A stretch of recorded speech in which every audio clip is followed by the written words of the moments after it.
फिर नेक्स्ट ये जो पिक्चर्स हैं, अब मैं इसमें कार्ड्स के ना फिगर भी बता देती हूँ आज आपको, कि जो भी चित्र दिए जाते हैं वो इस तरह के चित्र दिए जाते हैं इसके अंदर ज्यादातर।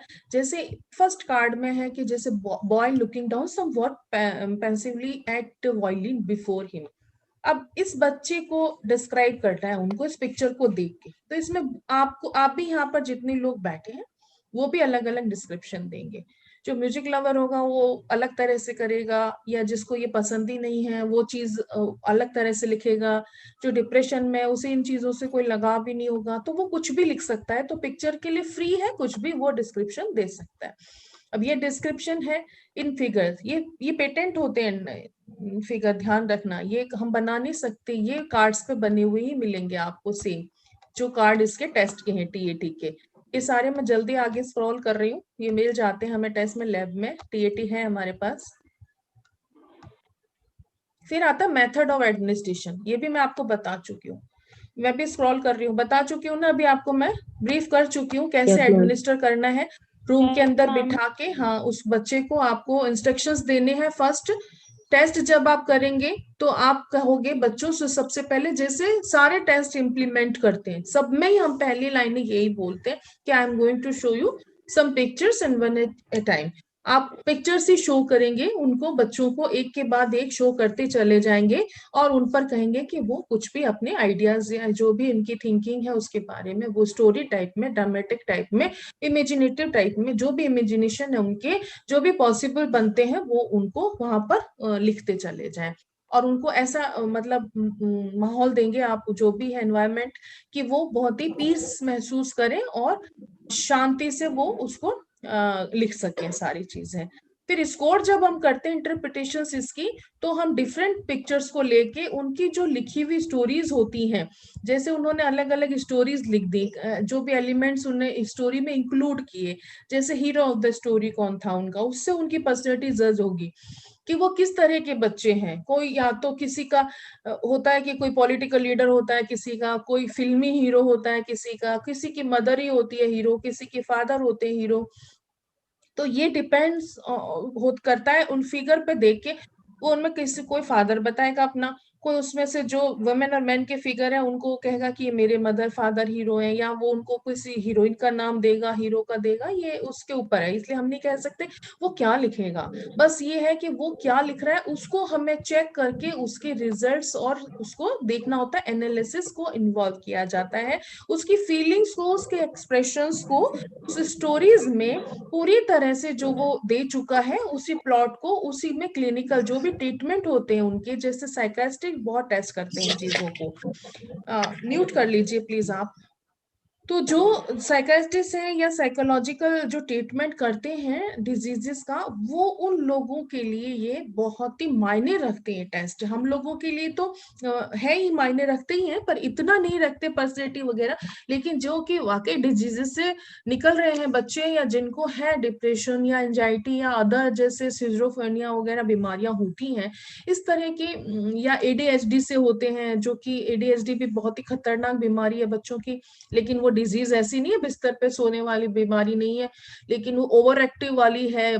जो आपने यदि पढ़े हैं डिसेबिलिटी इंक्लूसिव में पढ़े हैं, ये सारी साइकोलॉजिकल डिसऑर्डर्स हैं।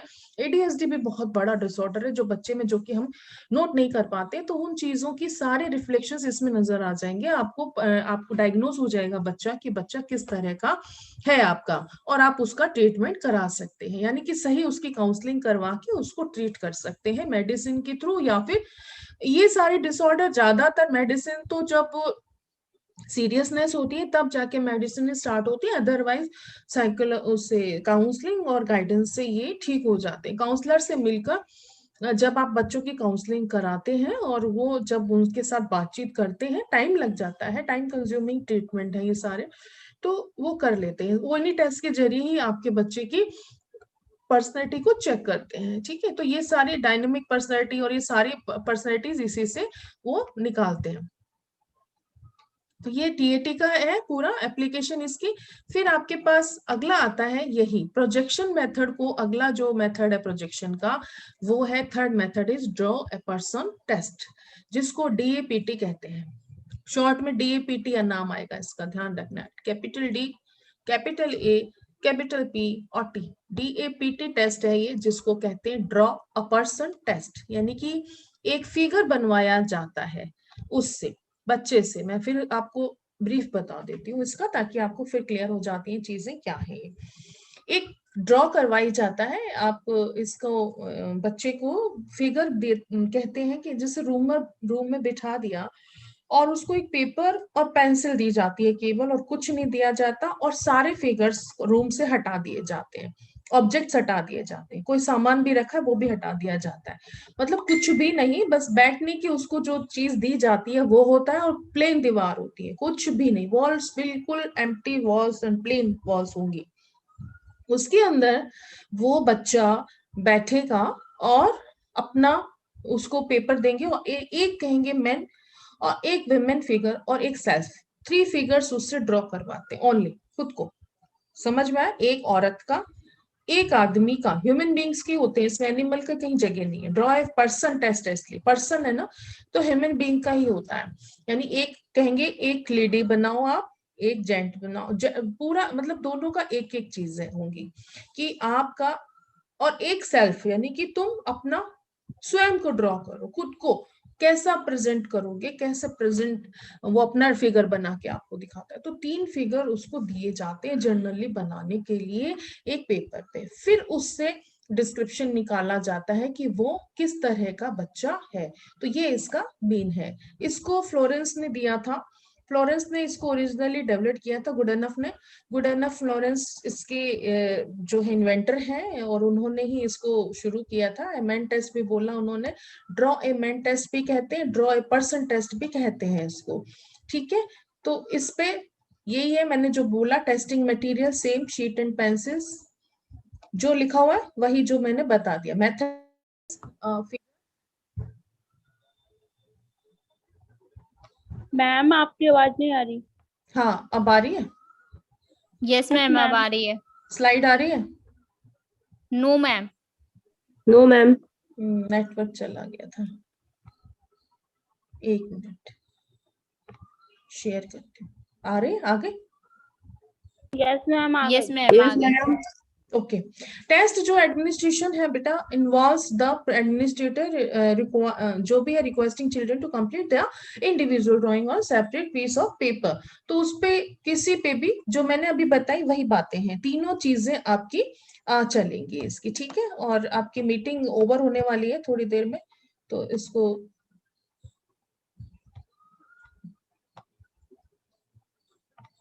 ज्वाइन कर लेना, रीज्वाइन। ठीक है, ये आपको समझ आ चुका है। यानी कि थर्ड जो हमारा था स्कोरिंग और इंटरप्रिटेशन, वही है सेम, कि जो जो उसने लिखा है उसके अकॉर्डिंग ये इंटरप्रिटेशंस होती हैं।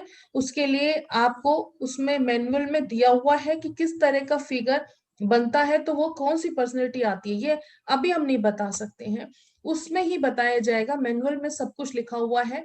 इंपॉर्टेंस इसकी क्या है, ये ज्यादातर 4 to 15 ईयर्स के बच्चों पर करवाया जाता है, बहुत बड़े बच्चों पे नहीं। आपके लिए करवाएंगे तो आप तो बहुत अच्छा फिगर बना दें, तो ये छोटे बच्चों पर ही है, यानी कि स्कूल लेवल पे ही कराया जाता है इसको, DAPT को।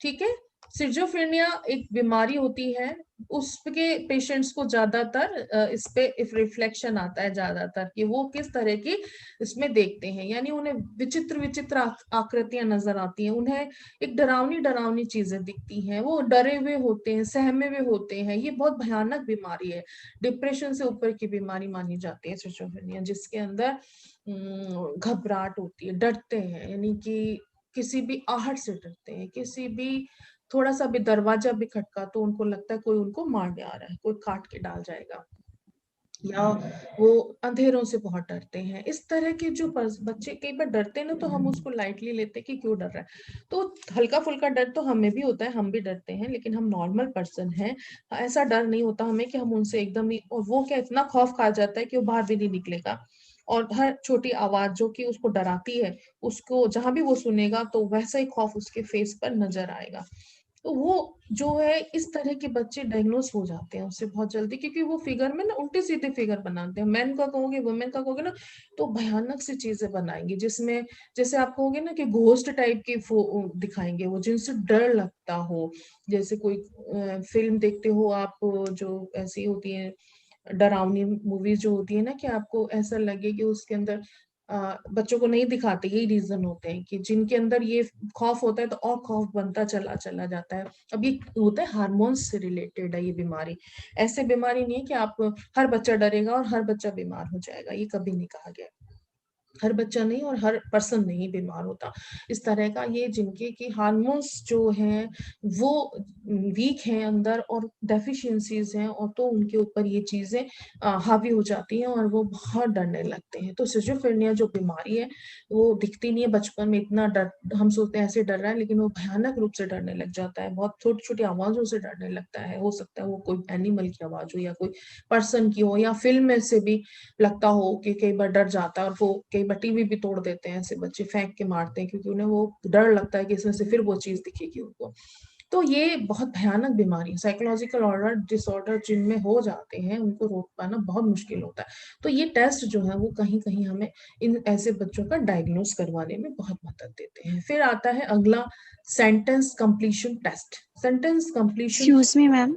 यस मैम ये जैसे ड्राइंग के बेसिस पे जिन स्टूडेंट्स की ड्राइंग अच्छी है, तो ऐसे तो उनकी पर्सनालिटी फिर उस बेसिस पे शो होएगी बस। हाँ, तो ये सारे के सारे मेथड एकदम से परफेक्ट नहीं है ना। केवल ड्राइंग के बेसिस पे आप पर्सनैलिटी को देंगे कि केवल, तो ये टेस्ट को मिले जुले टेस्ट आप यूज करेंगे ना। एक सिंगल टेस्ट नहीं आपका निकल के आता पर्सनैलिटी का, कि सिर्फ आपने प्रोजेक्शन में एक टी लगा दिया तो सारी पर्सनैलिटी उसकी निकल कर आ जाएगी, सारे रिफ्लेक्शन नहीं। ये डिफरेंट डायमेंशन ऑफ रिफ्लेक्शन होते हैं बेटा, सारे डिफरेंट डिफरेंट। जैसे मैंने 2-3 टेस्ट एक संग लगा दिए बच्चे के ऊपर, थोड़े थोड़े दिन रोक के लगाते होते, एक ही दिन में नहीं लगते ये, ठीक है। तो ये जो है ना, जो रिसर्च होती है एक दिन में हम कंप्लीट नहीं कर सकते, या एक दिन में किसी की पर्सनैलिटी चेक नहीं कर सकते। आपके एक टेस्ट लगाया आपको चेक हो गई, आपको डिफरेंट डायमेंशंस डिफरेंट एस्पेक्ट्स उसके देखने होते हैं कि वो किस डायरेक्शन में है, किस डायरेक्शन में जा रहा है। इसलिए है ये तो ड्राइंग वगैरह तो बहुत छोटी चीज है। ये वाले टेस्ट जो है ना सारे मिला जुला के टेस्ट हम इम्प्लीमेंट करते हैं, ठीक है। तो वो इतने अच्छे नहीं माने गए ना, प्रोजेक्शन में नहीं माने गए इतने अच्छे टेस्ट, ये नहीं है, तभी तो रिलायबल नहीं कहते हैं कि ये एकदम 100% रिलायबल है। लेकिन फिर भी जो ओके मैम। मैंने अभी आपको बताया ना, वहां तक पहुंचा देते हैं, हमको वहां तक ले जाते हैं, थोड़ा सा हमें उन ओके, फिगर, थोड़ा बहुत डायग्नोस हाँ करने हाँ में हाँ, हेल्पफुल बस है। बस हेल्प मिल जाती है कि इसकी मेंटेलिटी बच्चे की कहाँ जा रही है, किस तरफ जा रही है, किस तरफ डाइवर्ट हो रहा है, ये पॉजिटिव थिंकिंग जा रही है इसकी या नेगेटिविटी में जा रहा है। बस यही हम कर पाते हैं इसमें। इसमें कोई वैसे वाली चीजें नहीं कर पाते कि कोई बीमारी निकल के आ जाएगी उसकी, या हम बता पाएंगे, ऐसा कुछ भी नहीं है। बस डायरेक्शंस बता सकते हैं, जैसे इस ड्राइंग को देखकर कि हाँ ये बच्चा ने ये किया तो इसका मतलब इसका ये पॉजिटिविटी में है और ये कुछ अच्छा करने की उसमें है, और जो परेशान है और या गलत सलत कर रहे हैं या उल्टा सीधा ड्रॉ कर रहे हैं या वो कर ही नहीं पा रहे हैं वो चीजें, या उनके रिफ्लेक्शंस अच्छे नहीं आ रहे, तो इट मींस उनके अंदर कुछ कमियां हैं, कुछ डेफिशिएंसीज, उनकी पर्सनैलिटी जो है वो दब गई है ना, रिप्रेस्ड हो रही है कहीं से। तो उसको आपको निकालना है कहीं, क्या पॉइंट्स है वो फिर आप देखेंगे, यानी कि वो काउंसलर देखेगा जो स्कूल का है, उसको देखना है कि ये चीजें क्यों इसके अंदर ऐसी आ रही है। तो जनरली जो ओके बच्चे मैम। होता है ना, ये डेली बेसिस पे हम इम्प्लीमेंट नहीं करते।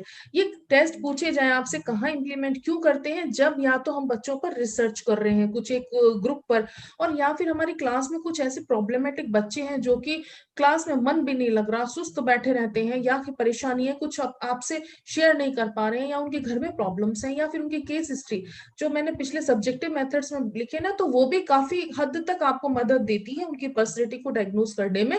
कि उनकी केस हिस्ट्री निकाल लीजिए, उनके केसेस क्या हैं, उनके साथ पीछे कोई ऐसा मिस हैपनिंग्स हो गई है, या फिर कुछ हैपनिंग मिस हैपनिंग क्या, एक्सीडेंट इंसिडेंट कुछ भी जो समथिंग रॉन्ग है या कुछ अच्छा है जो भी हुआ है, वो सारे का इम्पैक्ट उन पर कहीं ना कहीं आता है। तो इस पर क्या होगा, जैसे मेरे पास यहाँ भी आप 14 बच्चे या 10 बच्चे बैठे हुए हैं, ठीक है। मुझे लग रहा है कि 2-3 बच्चे, अभी तो मुझे फेस नजर आ नहीं रहे आपके, जब 1-to-1 क्लासेस होती है आपके फेस नजर आएंगे। कोई कोई बच्चा डेली चुप बैठा रहता है, कुछ बोलता नहीं है, बहुत शांत रहता है, जवाब भी कम देता है, और पढ़ते टाइम भी उसका दिमाग, क्योंकि फेस से हम पता लगा लेते हैं सामने कि वो बच्चा हमारे को सुन रहा है, फिजिकली है वो, कई बार आप फिजिकली प्रेजेंट होते हो वहां पर क्लास में बट आप मेंटली नहीं होते हो, आपका दिमाग घर पे चल रहा होता है, या कोई रास्ते में कोई आपके संग कुछ मिसहैपनिंग हो गई उस पर चला जाता है, या आपने कोई रास्ते में एक्सीडेंट देख लिया वहां उधर चला जाता है। तो जब वो बच्चा डेली इस तरह का कर रहा है, एक दिन करता है तो देखो नॉर्मल चीज है, 2 दिन करता है नॉर्मल थिंग है, एक दिन में नहीं कि एक दिन कर रहा था तो हमने उस पर टेस्ट लगा दिया, नहीं।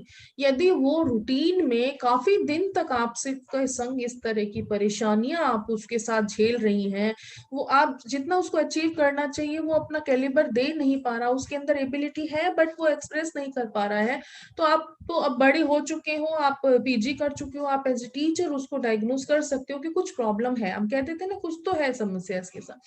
तब आप उसको इस तरह के मेथड से, यानी क्वेश्चंस पूछ के या कुछ आप क्वेश्चनर देकर उसको भरवा के, या उसकी केस हिस्ट्री पूरी पूछ कर उससे, जैसे बताएं सब्जेक्टिव में यही तो होता है, सब्जेक्टिव मेथड्स में यही होता है, पूछ लिया जाता है सब कुछ खोद खोद के, कहाँ रहते हो, क्या करते हो, मम्मी पापा क्या करते हैं, तुम्हारी मम्मी अकेली रहती है या नानी है, नाना है, नहीं है, सारी हिस्ट्री निकलवा लो, उससे भी कहीं कहीं हमें पता लगता है कि इसके संग कोई समस्या है। तब निकल कर आती है कोई चीज कि उसकी मम्मी नहीं है, पापा नहीं है, या बहुत चीजें निकल के आएंगी, या उसके संग कोई ऐसी घटना घट गई है जिससे वो निकल नहीं पा रहा बच्चा, वो सारी बातें धीरे धीरे आपसे निकल जाएंगी। तो ये टाइम कंज्यूमिंग मेथड्स होते हैं, ये सिंगल डे टाइम नहीं है इम्प्लीमेंट करने वाले टेस्ट के, सिंगल डे में आप सब कुछ निकाल कर सामने ला दें कि ये सब है। ये बहुत टाइम लगता है, इसमें साल साल लग जाते हैं, 2-2 साल लग जाते हैं डायग्नोस होने में ही और ट्रीटमेंट होने में, ये जो साइकोलॉजिकल डिसऑर्डर्स है, ठीक है। कई बार गलत भी हो जाते हैं, हमारे सोचना कुछ होता है निकलता कुछ और ही है। तो ये चीजें केवल एक एक्सपर्ट ही कर पाता है जो पूरी नॉलेज रखता है इन सब चीजों की। लेकिन आपके लिए इतना ही काफी है जितना कि हम पढ़ रहे हैं, कि हमें पता होना चाहिए ये होता क्या है। अब नेक्स्ट आता है सेंटेंस कंप्लीशन टेस्ट। ये होते हैं कोई भी हिस्टोरिकल एस्पेक्ट इसका है, इसको जोसेफ ने दिया था, जोसेफ एम सेक्स ने दिया था कि सेंटेंसेस कंप्लीट टेस्ट जो है वो, उसमें कुछ सेंटेंसेस दे दिए जाते हैं बच्चे को बनाने के लिए जिनको वो पूरा करता है। हाफ सेंटेंसेस आपके लिखे हुए होते हैं, सब्जेक्ट को दे दिया जाता है बच्चे को, और half sentences dot dot dot dot करके fill in the blanks type दे दिया जाता है।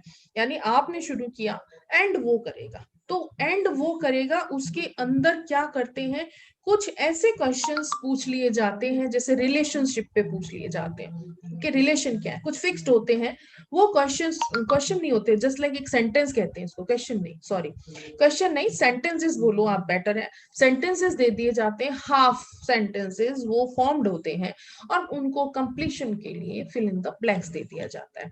वो उसमें क्या लिखता है उससे उसके रिलेशंस का पूरा पॉजिटिविटी और नेगेटिविटी सामने आती है कि आप उसके बारे में क्या सोचते हैं। उनको कंप्लीट किया जाता है कि जब सेंटेंसेस को कंप्लीट करते हैं तो बच्चे को फ्री छोड़ दिया जाता है कि उसका उससे क्या रिलेशन है, वो क्या उसके बारे में सोचता है, जैसे किसी गर्ल के बारे में, बॉय के बारे में, या विमेन के बारे में, या फिर किसी भी मैन के बारे में उसकी क्या क्या थिंकिंग है, ये बात वो हमेशा उसके साथ में मतलब जो भी है रिलेशन वो फ्री रहता है बताने के लिए। तो कंप्लीशन उसको छोड़ दिया जाता है, कंप्लीशन में कोई भी बाउंडेशंस नहीं होती हैं, और पेन दे दिया जाता है उसको, और वो पेपर दे दिया जाता है जो कि हाफ सेंटेंसेस जिस पर लिखे होते हैं। तो कंप्लीट द सेंटेंस करने के लिए मेनली जो टेस्टिंग मटेरियल है वो टेस्ट वही होगा सेम कि significant clinical information, 4 representative areas इसमें लिए जाते हैं, जो जैसे मैंने अभी आपको बताया। तो जो एरियाज कवर करेंगे क्वेश्चंस बोलती हूँ मैं, बार बार रॉन्ग बोलती हूँ, सेंटेंसेस बात होनी चाहिए, ध्यान रखना, गलती से क्वेश्चन निकलता है तो आपको क्वेश्चन नहीं लिखना, इसमें सेंटेंस लिखना है कि जो सेंटेंसेस हम देंगे सब्जेक्ट को, यानी जो व्यक्ति है जिसको देंगे उसको क्राइटेरिया जो कवर करेंगे सेंटेंसेस के, दैट होंगे वो first family, sex, interpersonal relationships and self concepts. Self के बारे में वो क्या कहता है, खुद की अंदर फीलिंग्स क्या है उसकी, सेल्फ वो यानी अपने बारे में डिस्क्रिप्शन, दूसरा पहले और उससे पहले इंटरपर्सनल रिलेशनशिप जो भी उसके हैं उनके बारे में क्या लिखेगा, और सेक्स के बारे में यानी मेल और फीमेल जेंडर के बारे में बात हो रही है, और फैमिली परिवार के बारे में। ये चार एग्जिस्ट करते हैं एरिया जब हम इस टेस्ट को इम्प्लीमेंट करते हैं। क्लियर? फिर उसके बाद आता है फैमिली एरिया फर्स्ट। ये कार्ड नहीं है, ये फॉर्मेट है आपके इसके सेंटेंसेस का। The family area first.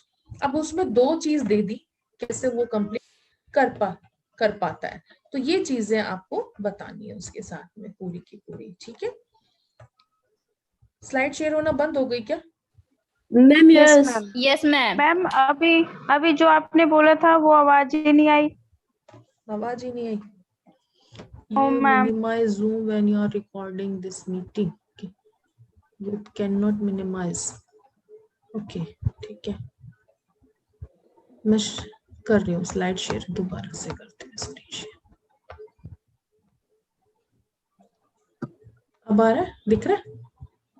Yes ma'am. Ma'am.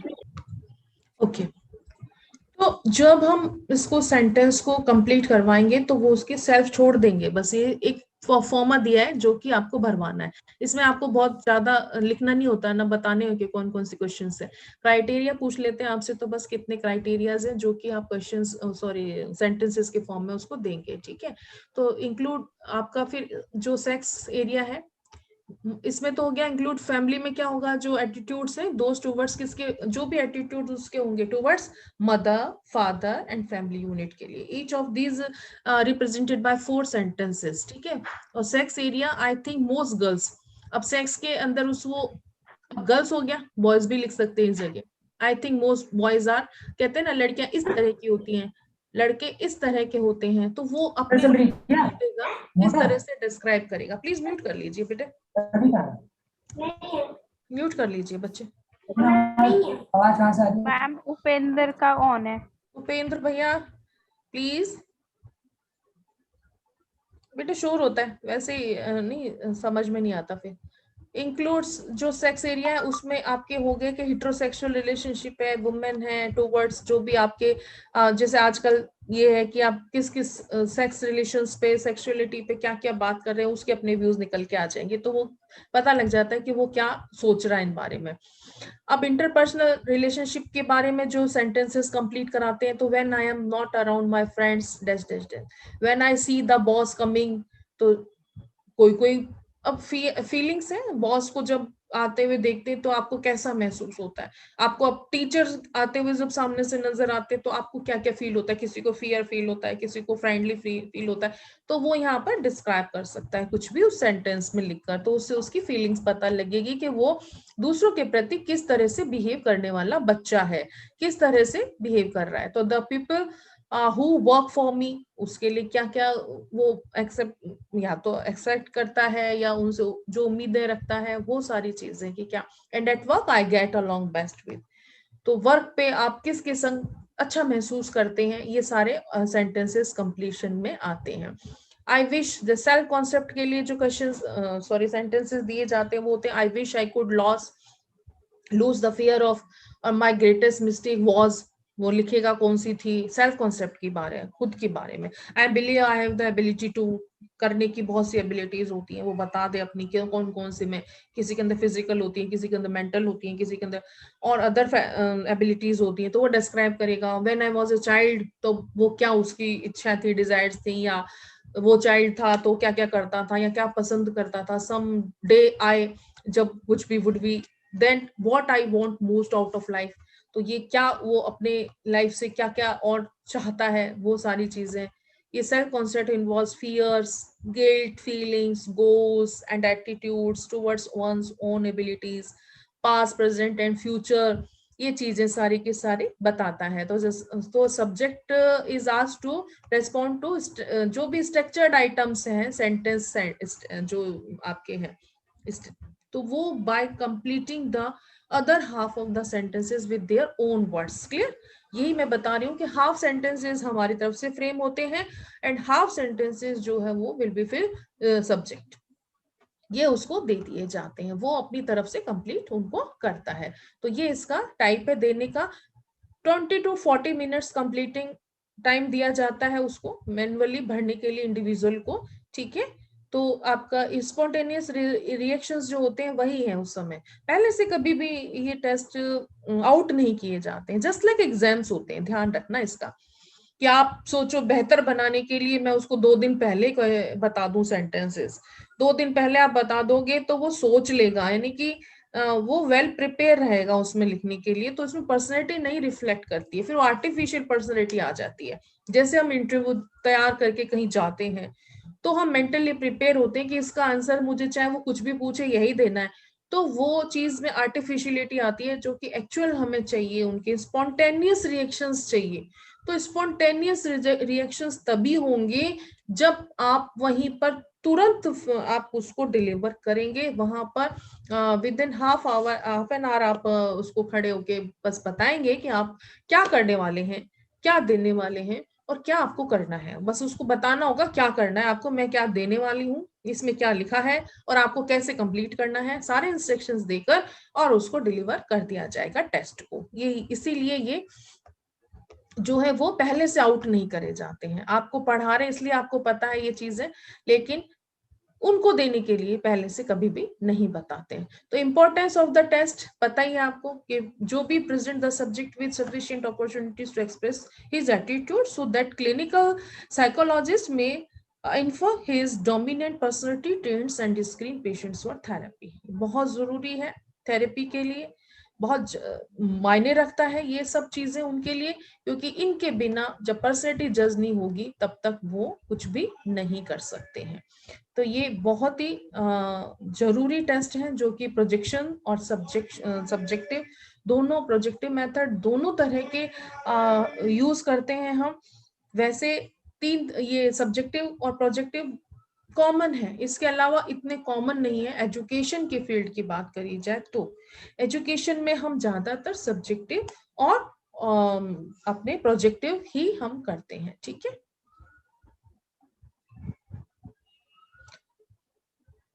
आज ये कंप्लीट हो गया है हमारा टेस्ट, प्रोजेक्टिव टेस्ट एंड आपके सब्जेक्टिव टेस्ट, दोनों टेस्ट आपके कंप्लीट हैं। और इनको आप पढ़ लेना कैसे इनको एडमिनिस्टर करते हैं, क्या क्या इनके टर्म्स कंडीशंस हैं और कैसे इनको चेक किया जाता है। जनरली विशेष आपको इंटरप्रिटेशंस, आवाज आ रही है ना मेरी? Hello, yes ma'am. Yes, ma'am. हाँ, ठीक है। तो जो हम इंटरप्रिटेशंस देते हैं इनकी जनरली वो इस तरह की होती है, मैनुअल इनके साथ है हमेशा। जब भी आप टेस्ट ओपन करते हैं, चाहे वो किसी भी तरह का हो, साइकोलॉजिकल टेस्ट जितने भी तरह के हैं, इंटेलिजेंस से लेकर एटीट्यूड, एप्टीट्यूड, पर्सनैलिटी, जितने भी टेस्ट हैं वो जब ऑर्गेनाइज किए जाते हैं उसके साथ में इनकी क्वेश्चनर होती है, एडमिनिस्ट्रेशन का तरीका दिया हुआ होता है, इनके जो ये कार्ड्स आपको दिखाए जा रहे हैं ये सारे उसके अंदर होते हैं, और पूरा स्कोरिंग की दी जाती है साथ में कि आप स्कोर कैसे कैसे करेंगे, बच्चे ने क्या लिखा है, किस तरह के जो व्यूज दिए हैं तो उसके लिए आप कितने स्कोर उसको देंगे। फिर उन स्कोर्स को आप कैलकुलेट करते हैं, फिर एक रेटिंग आता है कि इतना स्कोर आया मींस वो पर्सनैलिटी इस टाइप की है। ये उसी मैनुअल में आपको रिटन फॉर्म में मिलेगा। तो जब हम टेस्ट करने जाते हैं तो पहले उस टेस्ट की स्टडी खुद करते हैं, किस तरह से स्कोरिंग होगी, फिर आप उस पर उसको पूरी तरह से फाइंड आउट करके वो फाइंडिंग्स में आ जाता है कि किस तरह कौन सी पर्सनैलिटी का वो बच्चा है। तो ये टेस्ट है। आज हमारा सेकंड यूनिट कंप्लीट होता है, फर्स्ट एंड सेकंड कंप्लीटेड है। मैं इसका बाद में आपको असाइनमेंट भी दूंगी, एक इनसे हर यूनिट से एक एक असाइनमेंट मिलेगा आपको, 4 असाइनमेंट कर लेना, लेकिन अभी नहीं दे रही, थोड़े दिन अभी 2-4 दिन रुक कर देती हूँ और नेक्स्ट हम अगला यूनिट स्टार्ट करेंगे। और बाकी कोई प्रॉब्लम्स हो तो अपने लिखते रहो, आप साथ के साथ बताते रहना मुझे, तो फिर मैं उसको सॉल्व कर देंगे, कोई प्रॉब्लम नहीं है। बाकी मेरे को नहीं लगता यहाँ तक कोई प्रॉब्लम आपको आई है अभी तक, ठीक है राइट। ओपन कर लो एक बार, अपने फेस दिखा दो Yes, मुझे, ma'am. सब अपने अपने फेस तो दिखा दो। नहा के बैठते हो ना, नहा के तो आते हो ना या ऐसे सो के उठ के अटेंड कर लेते हैं, ब्रेकफास्ट ऐसे कर लेते हैं और बाद में नहाएंगे 2 बजे, क्यों यही रूटीन बनाया हुआ है क्या? नहीं, मैम ऐसा हो ही नहीं सकता फिर तो। नो मैम, ऐसा नहीं हो सकता है। नहीं मैम हो बहुत सकता। लेट हो जाएगा फिर तो। अच्छा फिर ठीक है चलो। अब बच्चे Thank you, बहुत ma'am. कम रह जाते हैं, लास्ट में 16 है अभी, है ना? 16 है भी या नहीं पता नहीं, बाकी लग रहा है। ओपन नहीं किया है सबने अपना अपना कैमरा। मुझे फेस तो अब मैं रिकॉग्नाइज ही नहीं कर पाऊंगी आप लोगों को। कुछ ही बच्चों को जानती हूँ मैं, कुछ बच्चों को तो रिकॉग्निशन है ही नहीं मेरा। कल एक बच्चे का मैसेज आया था, इंदू है, इंदू अग्रवाल हाँ है, ग्रुप में है। ग्रुप में है होंगी अभी। मैम। हाँ चलो बढ़िया है, all the best. Thank you thank you ma'am. Ma'am. बढ़िया, thank you. Thank you thank you ma'am. Thank you मुझे झेलने के लिए भी, आपको जो नो पेशेंटली मैम, आपकी क्लास No, ma'am, not सबसे at all. awesome होती है। Ma'am No, ma'am, not at मैं all. आपका क्लास मैम मैं आपका क्लास लेने के लिए खाना छोड़ देता हूँ।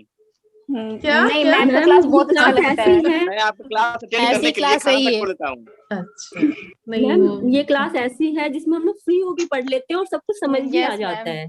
समझ में आ जाता है। मतलब सही बोल बहुत रही ज्यादा हैं। जोर नहीं देना पड़ता दिमाग मैम पे। मैंने अपना खाना तक छोड़ दिया है, आप समझ सकते हो। अरे खाना मत छोड़ो भाई, मैम खाना रवि तो रोज खाना छोड़ते हैं आपके खाना लिए। छोड़ देता है, खाना छोड़। खाना मत छोड़ो भाई, खाना मैम पीना टाइम। बनाना मैं पड़ेगा फिर आपके समझ क्लास के आएगा। बाद में खाना खाता हूँ। अच्छा क्लास के बाद खाते हो, ठीक है, अच्छी Yes, मैम ma'am. बात रवि है। को जब बनाना पड़ेगा तब पता चलेगा नहीं खुद ही बनाता है, ये अभी कि खाना सिंगल बनाना कितना मुश्किल है। होता है। Yes ma'am. सिंगल है, खुद ही बनाता है रवि। चलो जी, all the best, thank you, have a Thank you, nice ma'am. Thank you so much, ma'am. Thank you, Thank you, ma'am. ma'am. Thank you very much, okay bye.